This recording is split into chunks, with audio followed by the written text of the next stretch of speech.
Welcome to another EcoEngineers webinar. Let's get started on time here so we can make sure that we get all this good content out to you. My name is Lindsay Nielsen. I'm the marketing coordinator at EcoEngineers, and I want to welcome you to our webinar on decarbonization, public policy, greenwashing, and the importance of carbon accounting. We're excited to be sharing with you on this topic, and it's kind of a broad topic that we are delving into a lot more. But first, I want to go over some housekeeping items. I know many of you have attended our events in the past, so some of these are probably familiar.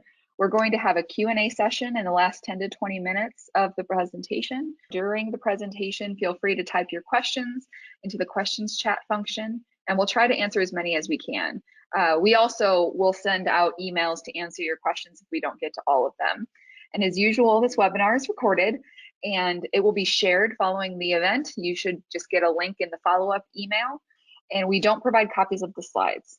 You will be also asked to do a feedback survey after the webinar. We'd love to know what you thought of it and if you have any ideas for future webinars. And before I hand it over to our CEO, Shashi Menon, I want to play a brief video explaining how EcoEngineers can help you in this low carbon world. Carbon is the biggest disruptor of the 21st century, and the world as we know it is changing. EcoEngineers can guide you to make the best decisions as you navigate toward your clean energy goals. Our diverse team of carbon analysts, engineers, scientists, auditors, and regulatory specialists are trusted advisors of the clean energy fuel sectors worldwide. Clean energy regulations are a maze. We simplify them with an unbiased approach and fully manage your compliance. Modeling your carbon reduction is complicated. We quantify your emissions with a rigor based in science. Together, we can create markets that will protect and grow your investment. We create sustainable solutions for a better tomorrow. We are EcoEngineers. Thank you, Lindsay, and good afternoon, everyone. I'm Shashi Menon, CEO at EcoEngineers. And that video is EcoEngineers in a nutshell. There is an energy transition happening around us, and that is creating a new marketplace for carbon. And at EcoEngineers, we help you find your way through it. The question that we always get asked is how do we go about navigating this transition? And we have a very systematic approach to help you navigate the complexity of this new marketplace. And what we do is we provide basic supports that an emerging marketplace needs. We provide you with up-to-date information on regulations, technologies, and markets. We measure carbon reductions through a very rigorous life cycle approach. We translate the implications of policy on projects, and we translate the science of carbon reduction for policymakers and regulators. And we help you create a carbon accounting framework to properly track, monitor, and report your emissions reductions. And finally, we act as a third-party verifier when appropriate to certify your reductions. We are successful in doing all this because we have deep expertise in fuels, technologies, and policies. Our team consists of scientists, engineers, lawyers, accountants, analysts, auditors, etc., all with a single-minded vision of ushering in a new low-carbon economy.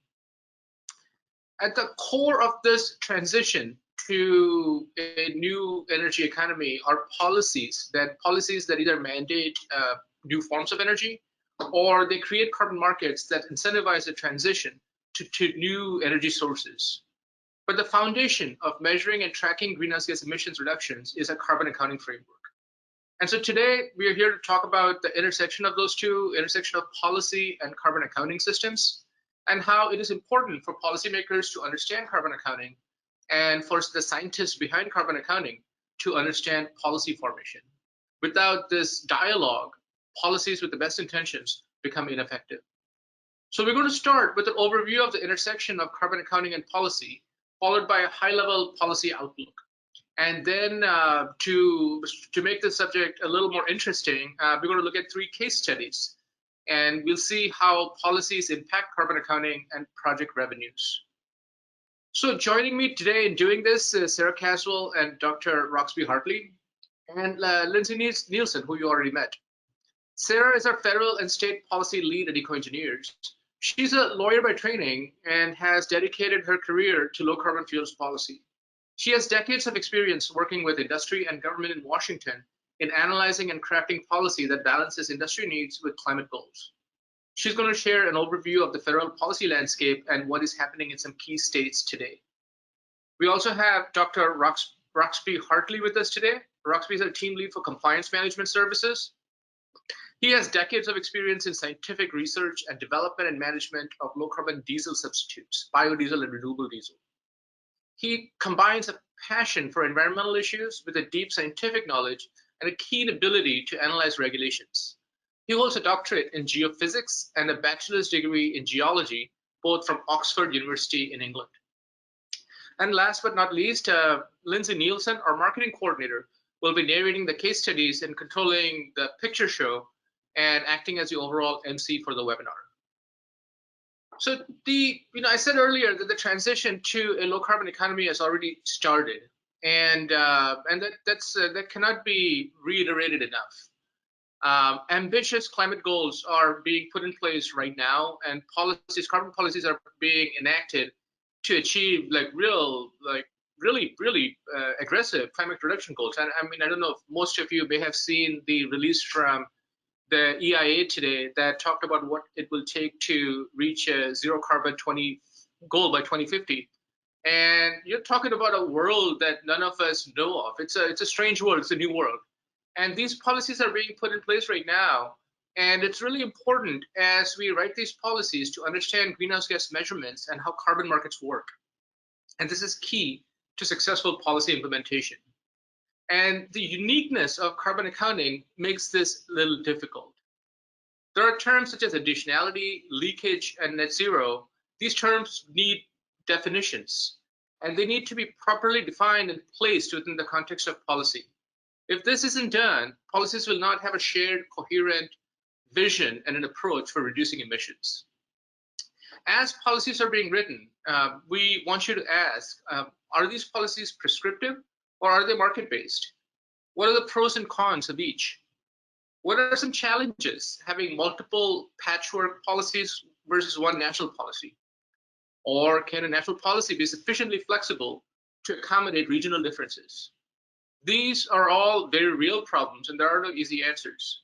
But we hope to, in this webinar and in subsequent webinars, we hope to outline the shapes of some possible solutions, and that is what we're going to try to do today.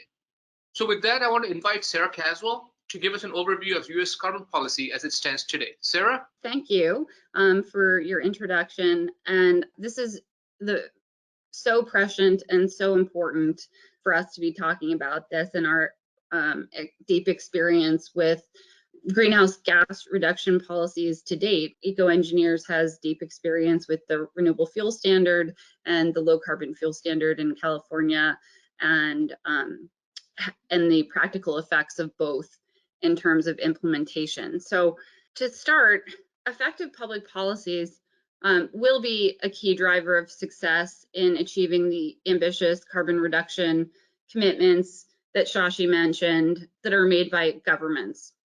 In this webinar, we will explore the sometimes complex scientific understanding and nuances that policymakers and regulators should consider as they work to enact and implement climate mitigation laws. Governments around the world have already begun to evaluate the science of climate change and make public greenhouse gas reduction commitments at levels and within time periods designed to reverse and prevent further negative effects from climate change.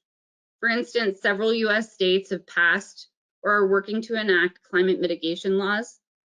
The US, under Biden, has committed to net zero by 2050, and the nearly 200 members of the Paris Climate Accord have committed to keeping global warming rise below 2 degrees Celsius. For sure, private companies throughout the world have made great strides in technology and innovation, and some have even made voluntary carbon reduction commitments.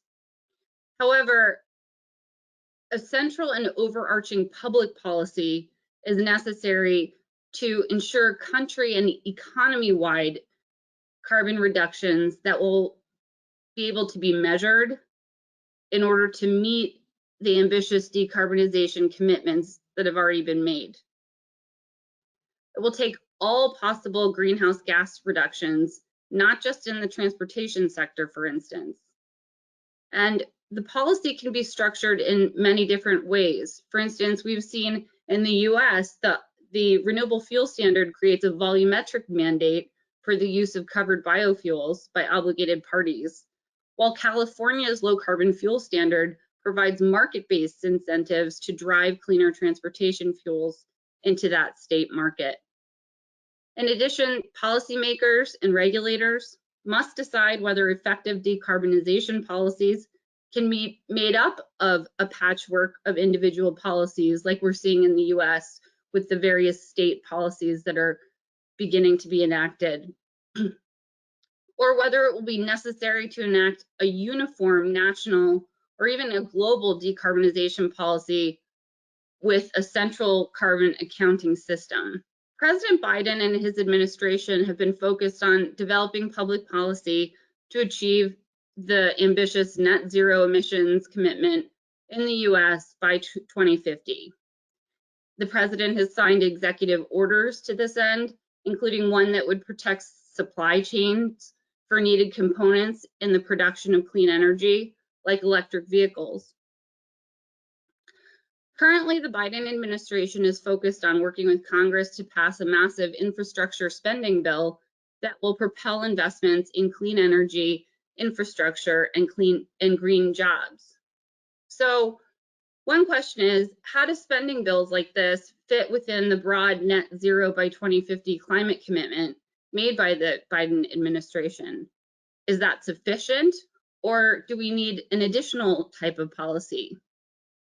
There's a good argument that these spending bills are needed, but only as complementary policies to an eventual national comprehensive decarbonization law, like perhaps a national low carbon fuel standard. Without such a uniform law setting and driving the overarching goals, rules, and carbon accounting system, it will be much more difficult, if not impossible, to ensure and measure progress towards the achievement of net zero by 2050.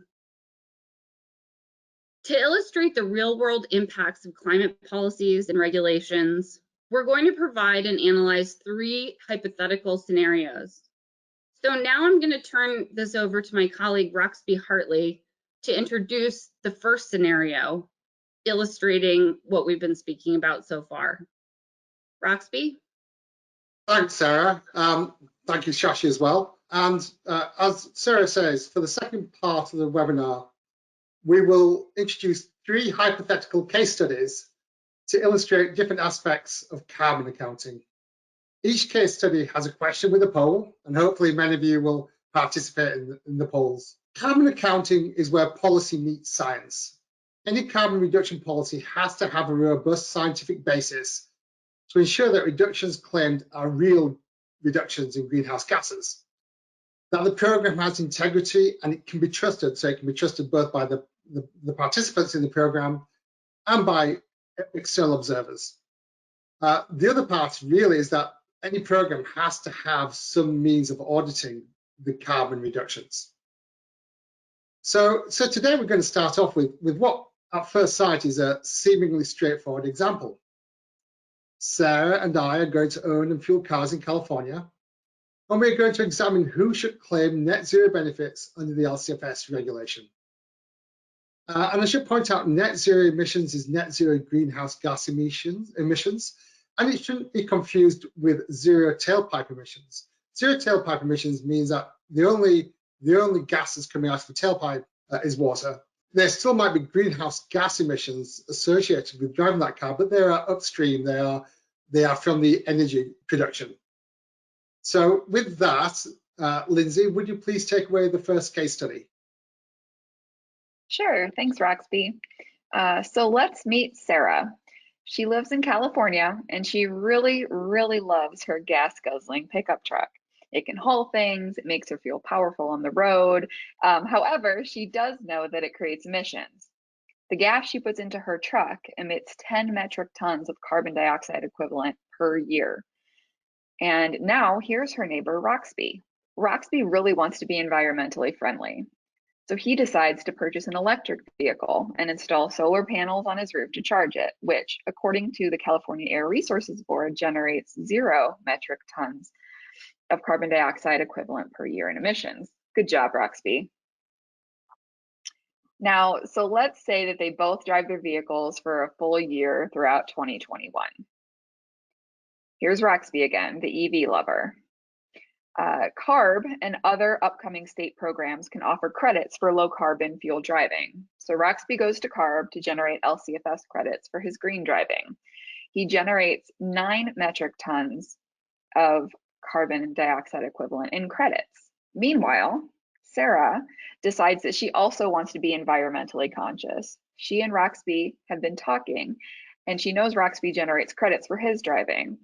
So Sarah decides to purchase his credits in order to satisfy the emissions she created with her pickup truck while she was driving, and then Roxby gets some cash. Both Sarah and Roxby brag to their neighbors that their driving is creating 0 pollution and has a net 0 carbon footprint. So this is where you guys come in. We're going to do a poll here, and I want to know what you think. But if both Sarah and Roxby claim to have 0 net carbon footprint, who really does have it? So here we go. Let's launch this guy. It should pop up there on your screen. I think it's very unfair that we can't vote as panelists. You know the answers though. Okay, here we go. So let's see what we have here. It looks like most people, it was kind of across the board, but Roxby and neither is the answer that most people are going with. So what do we think about that, Roxby? Well, the correct answer is actually neither. We have to do a little bit of math to show why that is. Under the LCFS, Roxby generates 9 metric tons of emission offsets against the benchmarks that CARB has put in place. And Sarah, in her driving, emitted 10 metric tons. And I sold all my emission offsets to Sarah. So in the end, Sarah effectively has 1 metric ton of emissions, and I've taken on the other 9 metric tons. So neither of us are net zero, neither of us are offsetting all our greenhouse gases. So any claim we make would be incorrect, and we could be accused of greenwashing because neither of us are doing it. However, there are claims that we can both make. We can both say that we're contributing to the green economy and that I'm helping Sarah meet her climate goals by buying an electric car, which does cut emissions, but I am not net zero. So for Roxby, this is fascinating. I want to extrapolate this. So let's say that you have an entire city. Let's say it's Los Angeles. So LA sets a net zero goal, and there's a lot of private sector activity, project development, and investments going on within the city. And let's say hypothetically, in 5 years, LA achieves 100% reduction in greenhouse gas emissions within its geographical boundaries. So, and let's say that all this private activity in emissions reductions, the private developers bundle those reductions and sell it to, let's say they sell it to San Diego or San Francisco. So at the end of that, is LA really net zero? No. If they've sold their offsets, if they've sold their emissions reductions, then they take on the other party's emissions effectively. Both parties cannot be net zero. So if San Francisco is buying emissions reductions, then LA can't also claim them. Opens a can of worms. Absolutely. It also illustrates the complexity of getting the policies and the regulations that follow right from the get-go in order to prevent potential fraud. And it requires this really deep understanding of who can claim credit for what and under what circumstances. So I think it's really important that we're going over these case studies to illustrate these complexities that policymakers and stakeholders really need to grapple with. Thank you, Sarah and Roxby. Yeah, I can't reiterate like how complex this can get, because you have a variety of jurisdictions and private corporations that are making net zero claims, and then they're buying and selling offsets in order to reach those goals. But perhaps like the jurisdiction where the offset was created could be double counting if they're also making a net zero claim. So you really need like a broad universal carbon accounting system to really account for this and to prevent double counting. I mean, that's the message I'm getting from this. Is that like accurate? That's what I mean, that's exactly right. I mean, currently there's a voluntary, efforts among businesses. They're doing great. A lot of worldwide businesses are making great strides on sustainability and to reduce their carbon footprint. But to what end? Who's the regulator? How are we going to ensure that their claims of net zero or what have you are accurate? How are we going to ensure that they're not actually double counting? We need a central accounting system with the same rules for all players in order to accurately measure carbon reductions. And I think that it's also really important. This is a sort of a basic understanding, but that can sometimes get missed. Carbon, as you know, is global. Carbon emissions is global. It doesn't stay in one location.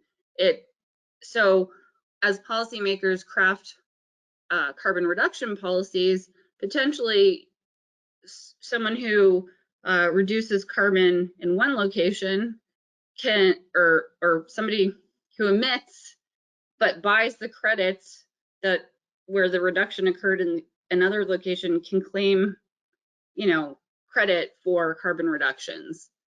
And so I think it's just really important that to drive home the point, policies and regulations really do need to follow the science on climate. That's a really good segue to go into the case study 2, because that's exactly what we're going to talk about, is this concept of additionality. Additionality is a key concept in carbon accounting that requires projects to claim emissions reductions to demonstrate that the reductions would not have occurred in the absence of the project. In other words, the reductions are truly additional, and they would not have occurred in a business as usual scenario. So let's take a look through this case study at how policies can impact a project in relation to additionality and project revenues. Lindsay? All right, thanks, Shashi. I want to get to know Roxby a little bit more. So did you guys know that he actually owns a restaurant in Nevada? He makes organic burgers and fries, which I hear are really good. But like all restaurants, he produces a lot of organic waste. We all know Roxby strives to be environmentally conscious. Well, he also wants to reduce the carbon footprint of his restaurant. He currently landfills all of the organic waste from his restaurant. And according to the US EPA, the landfill, despite having collection wells, is losing approximately 25% of the methane generated into the air, which means that 75% of the methane is actually getting captured from the waste. Roxby comes up with a great idea. He decides to take all the organic waste from the restaurant and put it in an anaerobic digester in his backyard, where it will eventually produce renewable natural gas. By using the AD, 100% of the methane from the waste is actually captured instead of the landfill's 75%. So that's an extra 25% methane. He plans to sell the RNG across the border in California as a low carbon fuel. If he does that, he can generate LCFS credits for the fuel. Since his waste would have released methane into the air without his project, the CI calculation includes a credit for the avoided methane. So going back to California, Sarah has decided that she wants to convert her pickup to a CNG fuel. And Sarah and Roxby get to talking. Remember, they are neighbors. Together, they make a plan. They're going to use the fuel that Roxby created to power Sarah's truck through the book and claim system in California. Her CNG usage will generate LCFS credits. Later, she can sell the credits to finance the digester and make a small profit for both of them. Sounds like a great deal. But after Roxby and Sarah sign the deal, This one's a little bit more complicated. Nevada announces a landfill diversion law where all organic waste from the restaurants are banned from landfills within the state. The law was established after Roxby had already built his anaerobic digester. And because of this new law, CARB or any other state regulatory body on carbon rejects Roxby and Sarah's joint application to generate the credits from the 25% avoided methane, saying that there is no additionality and Roxby is not actually capturing that extra 25% because the food no longer goes to the landfill or the organic waste no longer goes to the landfill. So Roxby continues to use his AD, he built it after all, but it only generates a cost now. His good intentions are not rewarded and he loses money. So at this point, let's launch another poll. I want to know from you guys, should Roxby be given credits for the avoided methane offsets for landfill diversion? Roxby, I hear you are a good cook. I am. I'll have to cook for you guys one day. When you all come out to California to see me. I promise. Sounds good. Here we go. It looks like about 2/3 said that yes, he should be given credits for avoided methane offsets for landfill diversion. And I'm really sorry because it was kind of a trick question. Yes, thank you, Lindsay. That was a trick question. First, before we dive into the answer, I do want to say that all references to CARB and California's Air Resource Board and LCFS, this is all purely hypothetical. CARB has not ruled on any of these case studies. They're not real. And so I just want to make sure that we state that disclaimer very explicitly. Now, coming back to this case study, it is a trick question. It depends. So the answer really depends on what your policy is trying to achieve. On the one hand, carbon accounting rules do require additionality, and if there's a mandate, then there is no additionality. However, mandates do achieve 100% compliance within their jurisdictions, but the regulated entities who incur a cost as a result of the mandate may try to avoid the cost by moving outside the jurisdiction or by doing the minimum necessary. So as mandates and prescriptive policies are being written, so it is very important to understand like what impact it will have on regulated parties and the good actors who have already started reducing their emissions reductions. Grandfathering projects or allowing a window of time to transition are some of the approaches that have worked in dealing with this. So it's a very complicated issue, and it's a very, very sensitive issue because when projects and policymakers don't talk to each other, there's a lot of money at stake, and you know it's a high stakes game. So Sarah, I want to kind of maybe invite you to comment further on how to go about writing these policies. Yeah, no, thanks, Shashi. I mean, I think that what you just talked about really illustrates the potential pitfalls of a patchwork of climate policies rather than a uniform policy and a uniform carbon accounting system. A uniform policy, a national policy, for instance, would largely prevent what you're talking about, where there's one climate policy in one state that inadvertently disincentivizes clean energy projects to be invested in that state because of the impact it has on a different state policy, right? The only other thing I'll say is that as a general matter, and we saw this with the renewable fuel standard, for instance, these kind of public policies utilized as one of the ingredients driving the clean energy economy in order to achieve the ambitious decarbonization goals, these policies must be constructed based on science, but also based on the fundamental principle that the policy should drive the kind of clean energy projects that will lead to measurable carbon reductions in order to achieve that broader, like national or international policy goal. The RFS, for instance, worked, especially when there was a stability of the policy and at the beginning, the stability of the implementation of the RFS policy took away the investment risk for this nascent biofuels industry, right? And so that therefore took away the investment risk and allowed for more biofuels projects to come online that then otherwise would have happened absent that public policy. And here, where we're talking about the need to get carbon reductions, not only from the transportation sector, but from all sectors of the economy in order to achieve these ambitious goals by 2050, it seems to me that one or a policymaker could look to a low carbon fuel standard type of policy because it's a market driving policy, it's technology neutral, and it accomplishes, or it seeks to accomplish, and there's a path for accomplishing carbon reductions based on science and to drive the types of investments that will be necessary. Thank you, Sarah. The larger issue that policymakers have to worry about is how to accommodate regional industry and how to nurture regional industry and incentivize them to stay in the region, even if they are, as they're transitioning from a high emitting source to a low emitting source. And that takes a lot of thought and effort and coordination between different agencies and policy tools. So with that, let's transition to case study 3. And in this, we're going to talk about a very, very interesting case, and we're calling it "Who is the Polluter?"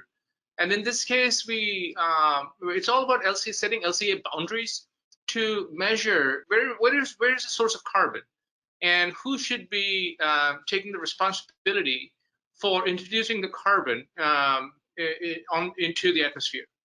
Oh, Roxby, you're back. Oh, I'm sorry. Are we talking about the next case study about hypothetical who is the polluter? Yes. Oh, well, I was going to say it's very important to understand for the next case study, it's very important to understand exactly the boundaries of where the LCA model is set and to not pollute that so that greenhouse gas emissions aren't used to drive other policy goals. So, Lindsay, would you like to take away the next study? I can. Thanks, guys. All right, so let's launch into this third and final case study. Let's say a refiner extracts oil from fossils in Texas. The factory it is sent to creates single-use plastics such as laundry detergent, bottles, water bottles, plastic straws, etc. These plastics are created, marketed, purchased, used by consumers, and eventually make their way into a landfill where they won't decay for at least 100 years, and then some of it also ends up into the oceans. We've all heard about the oceans plastics issue. Very creative company called EcoFuels invents a process to make eco-diesel from these waste plastics. Their process takes all of the plastics from the landfill in the oceans and it turns it back into fuel. And again, this is a hypothetical situation. So it is a slightly costly process for EcoFuels, and they're going to need a higher diesel price in order to operate profitably for the first 5 years. So in this situation, they decide to sell the fuel in California and put an application into CARB for an LCFS Tier 2 pathway in hopes that they can generate LCFS credits for their recycling efforts and offset some of the cost of the expensive process that it takes to create the fuel. Unfortunately, CARB rules that the fuel EcoFuels created from the waste plastics has the same carbon intensity as the fuel initially extracted from the earth to create plastic in the first place. Eco-diesel that the company creates will not be generating any credits in California, and it will generate deficits. Without LCFS credit money, EcoFuels is not profitable, its funding pulls out, and they shutter their company. So this is kind of a shorter situation, but here's the next poll question. Who do you think should take responsibility of the greenhouse gas emissions from combustion of the diesel made from the waste plastics? So let me launch this poll. All right, so let's close the poll here and see what we get. It looks like it's kind of tie game for both the refiner and people thinking that they should both take the responsibility of those greenhouse gases. So let's go to what our answer is. This is one that depends. If the plastic isn't going to decay in the landfill, the baseline is that it produces no greenhouse gases. So if somebody makes it into a fuel and generates greenhouse gases that way, then you'd expect them to take on the full burden of all the greenhouse gases captured in the plastic. But of course, we want to reduce plastic pollution. So it seems wrong to me personally that we would try and squash a environmental protection law into a life cycle analysis, which should be based on baselines and the science. Shashi, I know you have an opinion on this too. This case study definitely is very problematic because you're asking me to choose between plastics in oceans and fossil fuel combustion. And most people will say that we need to craft a policy that solves both those problems. But what I'm hearing you say is that keep them separate and don't join them and lump them together into one policy. And plastics in oceans should not be treated as biogenic carbon and combusted within a low carbon fuels policy and given any kind of a low carbon fuels benefit. Because I get that. I hear what you're saying. If you incentivize conversion of ocean plastics to fuel, then you're right. It'll perpetuate the production of plastics from fossil sources, and it doesn't solve the problem of fossil fuel combustion anyway. Right. But there is a big but, and it's a blurry boundary. And I can also argue that all plant-based carbon is ultimately recycled fossil carbon. I mean, what the carbon that a corn plant is breathing today was probably emitted by a coal plant 20 years ago. So in that sense, I mean, there's an overconcentration of fossil carbon in the atmosphere right now. So where do you draw the line? Like, at what point does that fossil carbon become biogenic carbon? And is there, because right now we give biogenic carbon a benefit. We say that its combustion is carbon neutral because it's sort of essentially recycling the carbon in the atmosphere. So at what point does that carbon and plastic in the ocean become biogenic? I mean, what if a fish eats it and then you throw the fish into a digester? Does it become biogenic at that point? I mean, this is kind of where that LCA boundary gets a little blurry for me. I agree, and you have to look at what CO2's continue to go up in the atmosphere. I think it's 418 ppm at the moment, above the baseline, the pre-industrial baseline of 280 or so. And you have to say, well, how many gigatons of carbon dioxide are we going to put into the atmosphere? What's the climate response to that carbon dioxide going to the atmosphere? And where should we actually draw the line in the sand? And they are very difficult questions to answer. I'm way beyond my ability. But that's where science meets policy, in my view. You and Shashi just raised a lot of the scientific questions that need to be grappled with, but it's going to be the policymakers and the regulators who ultimately make the decision where, for instance, where the line gets drawn in the sand, like you talked about, Roxby. I mean, so the science and the goals of the climate mitigation policies and the policies, go hand in hand. You can't separate them. The policies have to be based on science, but the regulators will need to grapple with and make decisions on the rules of the game that are, enable investments to be made and stakeholders to really engage in these new investments to drive down carbon in the atmosphere. Really interesting, but very complicated as well. I just want to throw in like one more thought on that subject. That issue of where to draw the line for the LCA boundary becomes a real problem if you're talking about some sort of a carbon tax. Where do you place the full weight of that tax? Do you place it on the extraction and the first use of that hydrocarbon? Or do you place it at the point it's combusted and released into the atmosphere? And between that, if there is a value chain, is there like a diminishing tax on the carbon on its second use and third use and fourth use? These are the real problematic questions. And and anytime you craft a policy, you kind of almost need to think about this and ask yourself, what are you trying to achieve? Well, yes, exactly. And I can envision those questions coming up in, for say, a proposed rulemaking that invites public comment.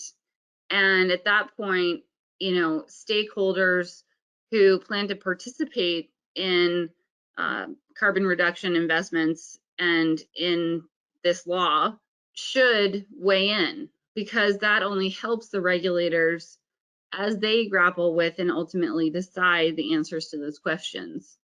But the policies and the regulations are only as good as the input and the real world illustrations provided to the regulators that make those ultimate decisions.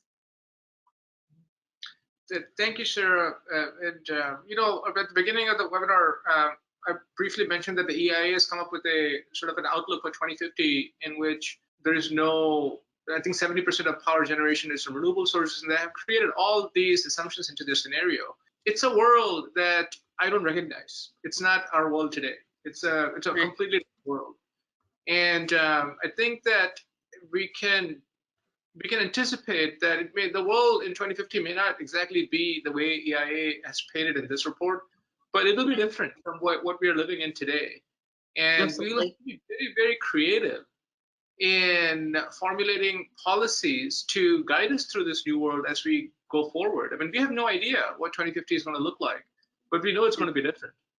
So with that, I kind of just want to, I think we're running out of time and want to let you take us home.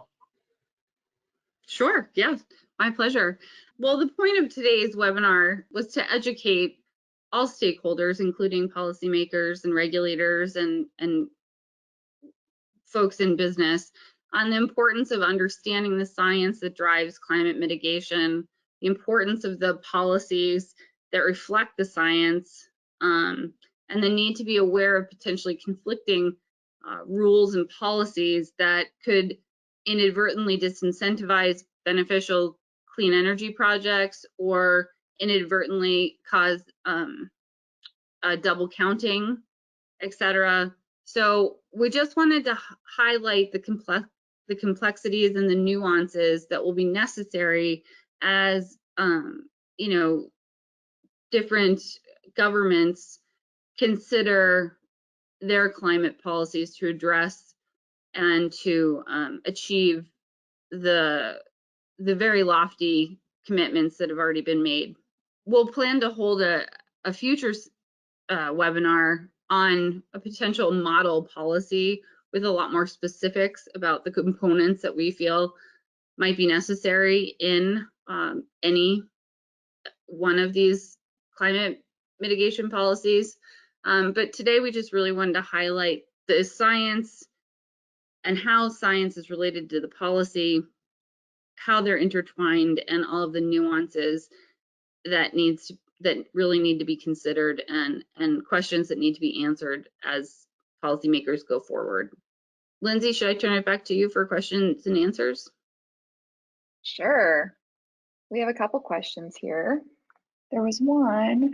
Oh, here we go. It says the UN and some airlines offer opportunities to purchase carbon offsets. Do we have an opinion generally as to whether those are greenwashing or are they actually cutting GHG emissions in the process? No, I think I support carbon offsets, and I think it's a good way to create a market-based mechanism to reduce overall emissions. I think the point we're making is that we're not knocking carbon offsets in any way, but in this webinar, what we are saying is that in order for offsets to work, there has to be a uniform and a universal carbon accounting framework that is counting who is the credits and the debits related to carbon accounting are being kept. There's a ledger being kept. And if that ledger is not kept appropriately, you get mixed results. So so overall, offsets are good. They're a good mechanism to move forward, but let's just get the accounting right. There's another one here. It says, I'll kind of just read the whole paragraph because it sets them up. 2050 seems to be a great target for net zero. However, the IPCC gave us a 10-year window during which we must cut GHG emissions sufficiently to stabilize the climate. The urgency to radically cut GHG emissions has been with us for decades. What are we observing in the field, so to speak, that suggests that this push to cut it is any different than what we've experienced over the last 10 years? Oh boy, Graxby, yeah, you want to trade that? Yeah, I mean, I think you can look at the. We're very lucky, okay, EcoEngineers, in that we see an awful lot of projects come across our desks. We have deep involvement in a lot of the, certainly on the fuel side of the reducing carbon in fuels. And we're seeing vast investment in renewable diesel plants, in RNG, and in upcoming carbon capture and sequestration. And so I'm cautiously optimistic that California, pretty much on its own, is driving this huge decarbonization of the fuel supply across the US. And as more of those policies come into place, I'm optimistic that more of these projects will go forward. Yeah, I think like what I'm seeing is that there's a collective will that is needed to move decarbonization forward, and that collective will is sort of getting a snowball effect. It started off small, maybe 10, 20, 30 years ago. But in the 2020s, in this decade, we're seeing that snowball effect taking shape, and the momentum is getting bigger. More policymakers are paying attention to what's going on and being able to support industry in their jurisdiction to navigate this. And if I'm industry, then I'm probably asking the question, like, what do I need to do to prepare for this? And there's a critical mass that is reached, and we're approaching that critical mass. Thanks, guys. So here is one about double counting, if I can find it here. Can you discuss the risks of clients trying to double dip on offsets under a few programs, and then the programs start to disallow double counting at some point? Well, if that depends on the penalties that are built into each regulation and how the audits are done. So if somebody double dips onto two different programs, and I don't know how the two programs would by themselves penalize anybody who does that.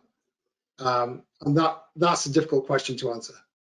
Well, I think it's fair to say that all programs explicitly prohibit double counting. So the integrity of each program is built into it, and it's and I don't think we don't see a whole lot of like bad actors trying to circumvent that law. Most people are trying very hard to check off all the boxes, meet the requirements, and create effective solutions to this. The examples we gave are sort of unintentional. In the case study we looked at, both Sarah and Roxby, they both believed that they were doing the right thing, and our only point was to show that you can't have two parties with the best of intentions trying to do the right thing, but if you don't keep your books in order, you don't really know who is zero carbon, and you really need to keep your books in order, and you need to have an established baseline. And again, I just keep repeating this. You need a universal accounting system to truly understand, where are the credits and where are the debits. My guess is if somebody did double dip in that way, and that both the regulators for each program would claw back the credits and say these credits have to be made up. Mm-hmm. So they'd be penalizing both programs. So there's a question here about that third scenario. I'll just read the whole thing again.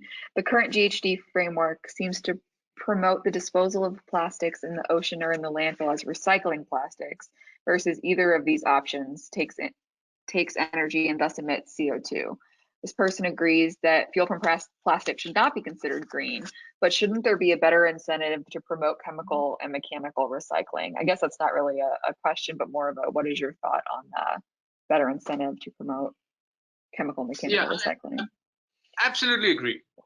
Absolutely agree. You need a you need a whole toolbox.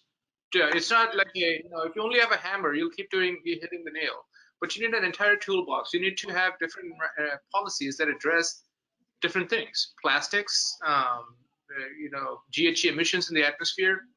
There's a variety of issues to deal with. And in this particular instance, you're absolutely right. Like, where do recycled plastics fall in that spectrum? Do you treat it as a waste product, or do you treat it as fossil carbon? And there's no good answer. Just as this individual thinks it should not be treated as a low carbon fuel, there are others who may believe that it should be. And it's a really, really difficult question. Where do you draw that line? Sarah, this is maybe a good question for you. Are we working with North American fuel ethanol industry associations like Growth or RFA to present a united message to state and national government? What are those associations doing? What are we doing to help promote?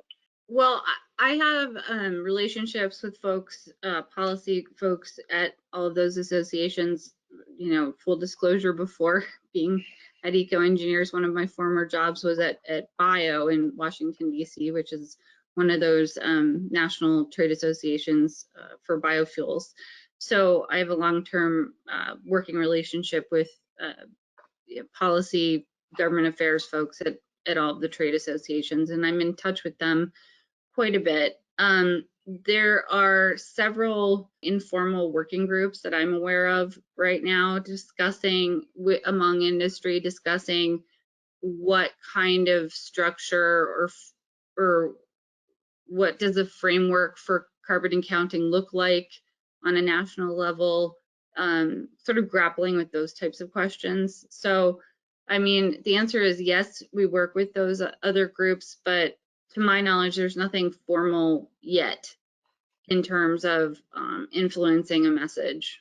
But right. When we hold webinars like this, I'm aware that invitations went out to folks at those trade associations. I'm not sure if they've joined us, but we continue to try to educate utilizing the deep experience of EcoEngineers on the practical level with various policy, climate mitigation policies, like I talked about earlier, the RFS and the LCFS, what works, what doesn't, trying to get our messaging out to not only those trade associations, but really anyone who is a stakeholder in on this issue, and anyone who's carrying messaging to policymakers on Capitol Hill or throughout the country to help influence how a climate mitigation policy is crafted and what kind of considerations they should really